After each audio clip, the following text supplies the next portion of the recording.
Well, I was going to talk about the story with Jameel Hill, but the truth is nobody really knows who she is anyways.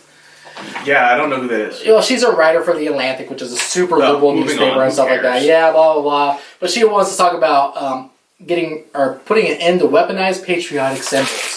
Again, I don't know who that is. I've never heard of that publication. Apparently things like, like singing the national anthem or something like that is weaponizing and hurting people's feelings. So, I read something the other day, and it really kind of hit the nail on the head for me. And I don't have it in front of me, so I can't read it to you verbatim. But it basically asks the question, why does you being offended make you think you have some kind of a right to something? Right. You're offended. Who the hell cares? Exactly. Like, tough shit. Like, oh, so you're offended. So what? I don't care. What does that have to do with me? Big deal. I don't have... There's nothing written anywhere that says you have a right to not be offended by something. Right. Not that I can think of. No, it's totally true. Now, as long as I'm not physically harming you or actually harming you in some way, but see, that's where they go off the rails. Oh, well, you're offending me, and that is harmful. How? How are you being harmed? How is it hurting you? I go back to my favorite Dragon Ball Z character, Vegeta, who I've seen on Facebook. It's a meme. What is it like to be so weak that mere words hurt? Right. And I think that should be the comeback. It actually is mine. When someone gets offended, I just like, well, I'm sorry I hurt your feelings. So I'm sorry your feelings got hurt. I use that, and the one that I use the most whenever somebody tells me they're offended is like, well, your offense offends me. I'm offended by your offense. Well, no, but... And I have stopped people in their tracks on that one. It does bring up a solid point, okay? You being offended doesn't mean I have to change what I'm doing. No, it doesn't mean I have to change shit. I don't have to change it. Nope. I'm not even sorry that you're offended. My bad. Nope. No, not even my bad. I'm offended. You're bad. You're bad. Then here's what you do. Stop listening, watching, being around whatever it is that is offending you. Fuck off. Right. And if that offends you, fuck off. Right, exactly.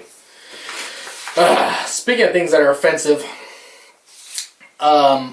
which one do I want to talk about first? We're going to get into guns for a little bit, folks. Now, we've talked about this. Obviously, we are both right-leaning individuals, conservatives by nature. If you haven't figured that out by now. Yeah, if you haven't figured that out. Not so, Republican. obviously, if you're just now joining the show for the first time... Hi! Our gun stance is probably as you may imagine. Fairly... Yeah, I would say it would be fair for you to assume our stance on guns. Yes. We're against. For example... limiting our guns. If I could afford a tank, I would have one. Oh, so yeah. Oh, yeah. Yeah, absolutely. Fully active. Every 4th of July, I'd be blasting that guy off. Absolutely. Absolutely. Okay, no problem. No problem. I think I'd go with a cannon. Okay. Like just the old school cannon in my front yard. And like every day at noon. That's how you know it was noon. My cannon would I do want one. I want a brass cannon for my front yard. That would look cool. Now there's two general arguments that come from the pro-gun crowd, right? There's common sense, cops aren't fast enough. Mm-hmm. In which case, I want to be able to defend myself, my property, my family, all that kind of stuff. And here's a story. And then the other one, of course, is about freedom from tyranny. Right? Gun ownership being the last stand, the last opportunity, or the last chance you have to keep yourself from being ruled by tyrants in this country. Okay? So I'm going to talk about the first story, which is a suspect is dead after a 12-year-old shoots an intruder coming into his home. Actually, I think it was grandma's house. So they broke into grandma's house. Grandma ends up being incapacitated in some way. So the 12-year-old picks up the gun and shoots Robert dead. There you go. That's really the whole story. But I'm sorry, I'm having a brain fart. It highlights 2 points. One, why you should be allowed to have a gun in your home. Because bad people don't care about laws. So bad people will have guns regardless of whatever stupid gun laws you enact. Bad people will still have guns. So you should be allowed to have guns in your home. And you should be allowed, and you should be encouraged, to teach your children and grandchildren how to use them. Unlike, I believe it's a New Mexico's bill that... It's Arizona or New Mexico. It's Arizona or New Mexico, one of those two, where basically they're going to pass this bill saying, well, pretty much it's going to make it illegal for you to let anyone fire your guns unless they've gone through some kind of certified gun training, which means you won't be able to take your kids out and teach them how to shoot anymore. You're going to have to take them to some professional and pay them. That's ridiculous. That's a rite of passage with gun owners. You take your kids out at a certain age and you teach them how to shoot. And you teach them the respect for guns that they should have. You teach them gun safety. I've been teaching my kids gun safety since way before they were allowed to touch a gun. They knew gun safety. They knew general gun safety. Yeah, I used to ask my twins when they were 5. I was like, what do you do if you find a gun? Don't touch it. And I would say and they'd go and tell an adult. Yeah. Cool. And then I was cleaning my guns the other day, and my 4-year-old, and he's like, oh, those are real guns. I was like, yes, those are real guns. And what do we do with real guns? He goes, we don't touch them. Real guns are dangerous. He's 4. Yeah. I'll be sitting there cleaning my gun with it in pieces and asking my kids, hey, is that gun loaded? Yep, I shouldn't touch it. Right. Because I've taught them to always assume every gun is loaded. That's the thing, like a parent, nobody knows how to teach your kid better than a parent does. Right? Right? No teacher, none of that. Like, I know you how slap your kids upside the head with yeah, it. I know how to get a message through to my kids. Yeah, absolutely. Right? So, but when it comes to guns and stuff like that, I mean, obviously I'm a gun owner. I keep my guns in a safe place, and I know that there's a chance that even if I keep them in a safe place, throughout the years, there may be a moment where I do leave one out on the table because I was cleaning it or something like that. I need my kid to know to not touch it. Yep. Okay, I need to, not only that, but practice myself, keeping ammo away from it and that kind of stuff. But what about when little Tommy finds Grandpa's pistol in the sock drawer? Oh, you mean the one that you never told him was there, and he found it because he's never seen one, and now it's an ooh and ah and this strange, awesome thing that he's only seen in video games? That's where the problems happen. Problems happen because you didn't teach your children to the reverence for guns that they should have. And you know what? Grandpa will be held accountable. And Grandpa will be that's held the thing. accountable. Let's get rid of the nanny state. Okay, and just like, hey, if you own a gun, fine. Okay, but remember, you have to be responsible for that, and you're held accountable if something goes wrong. Yep. Right? If a kid ends up getting shot, if you put a hole in your neighbor's house or something like that, boom, that is your fault, your problem. You're going to have to deal with the consequences, whether legal or civil. You're dealing with those consequences. Sure. Okay, so why can't we just let individuals be individuals and worry about those? Like our whole argument with the coronavirus lockdown. Okay, I know the dangers. I know the consequences if I go out in public and engage people without a mask and not wearing gloves or nothing like that, and then I go to my elderly grandma's house who suffers from asthma. I know I could potentially be transferring, and not just coronavirus, but flu, anything to her that could really do some damage, okay? That's a responsibility and a risk that I understand that I'd be taking if I did that, okay? So why not just leave it at that, right? Let individuals take care of individuals. Let people be responsible for themselves. Yeah. Okay, just like any good parent will let a teenager be responsible for themselves. Okay, and then when they make mistakes, to a degree, you hold them accountable. Yes. Right? You try and teach them better, but you know at some point they're going to make mistakes and you hold them accountable. It's the same thing with gun laws, the same thing with anything. Okay?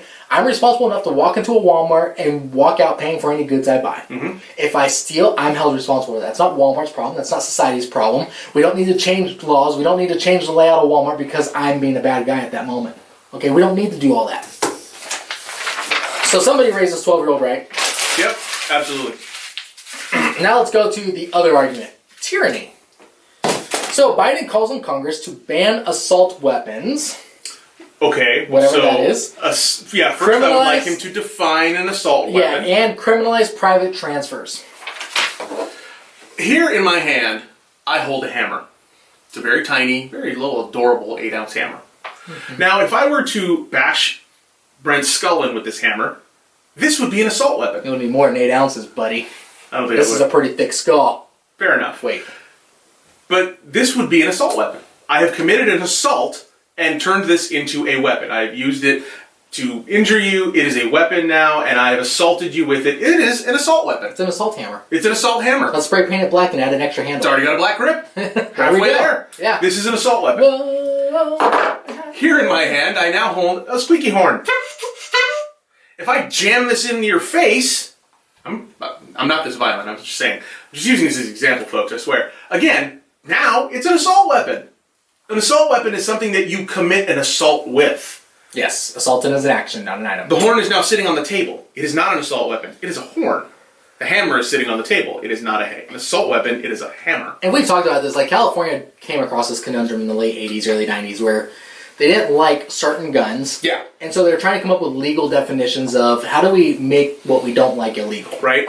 Okay, so assault weapon doesn't exist, right? That's not a term. That's not something we can just, because doesn't work that way. Every gun's an assault gun, right?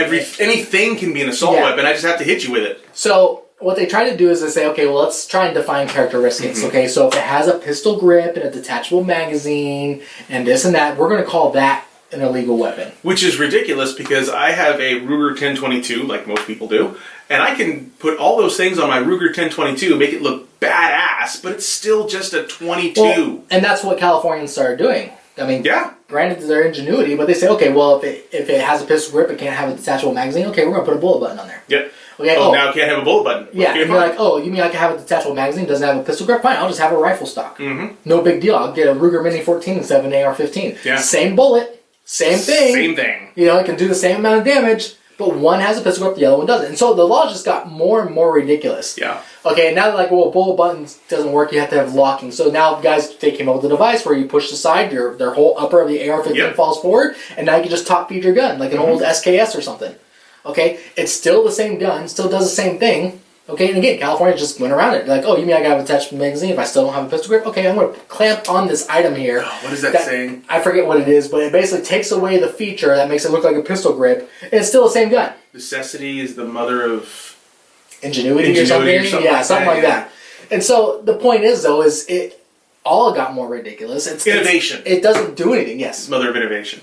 Okay, but it doesn't do anything. Nope, doesn't change the workings of the firearm. And on top of that, bad guys still get them. Mm-hmm. Okay, they get them in from Mexico, they build them themselves. Yeah, and you see it all the time. You see, and to take the 1022, the Ruger example again, you see an old school wooden Ruger 1022 sitting on a table. And then you see a Ruger 1022 that some guy has spent $1,500 on for some weird reason to make it look like a tactical military style assault weapon. Yeah. Air quotes. And it's still shooting a tiny It's little the pointy bullet. same bullet, capable of the exact same thing. One just looks badass, and the other one looks like an old school wooden rifle. That's the only difference. Is Yeah. the way they look. But one would be considered an assault weapon, and the other one not.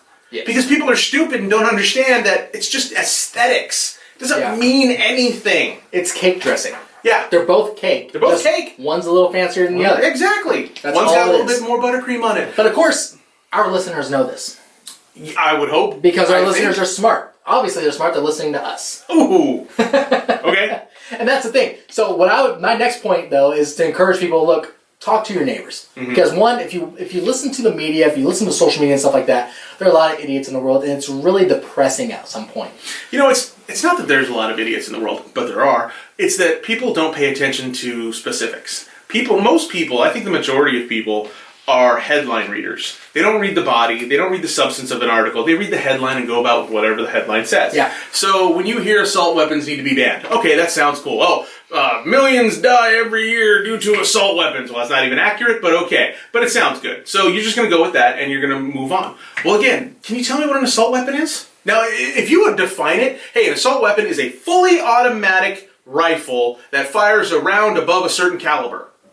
You know, depending on that, I'd be like, well, I mean, yeah, I might be able to agree with you about that. Maybe your everyday average civilian shouldn't own fully automatic weapons. Maybe. Not really, because I think any form of gun control is stupid. I could afford But to shoot one.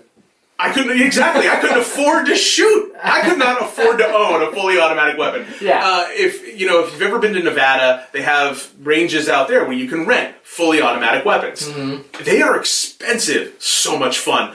They are expensive though, because blowing through those rounds, you get 25 rounds in a mag, and it takes you 3 seconds to burn through that. And all right, well, that's 25 rounds, $89, please. Yeah. Oh crap. I rented a fully automatic Glock pistol one time, 9mm. Yeah. That was the fastest 10 minutes of my life. 10 minutes? That's And actually quite a while. And I was filling a lot of 30-round magazines, and I think it cost me like $120 and all said and done. It's expensive. But yeah, I couldn't afford to shoot it. But I would understand the argument if you wanted to define it.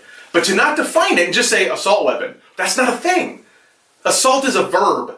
It's not a thing. It's not a noun. So don't tell me assault weapon. Tell me fully automatic weapons. Well, you know what? In the state of California, those are already banned, so I guess I don't care. Well, let's be real here. Let's just go back to what I was saying before. When you commit a crime, be held accountable for it. Sure. Let's not hold people accountable for crimes they didn't commit. Yeah. Right? As far as I'm not a criminal, okay, I should have every right to own a firearm. Yeah, Okay? no, I agree. I should have every right to own multiple. Until agree I with you. prove to society and prove to the law that I'm not capable of responsibly owning this, okay, I shouldn't be punished for it.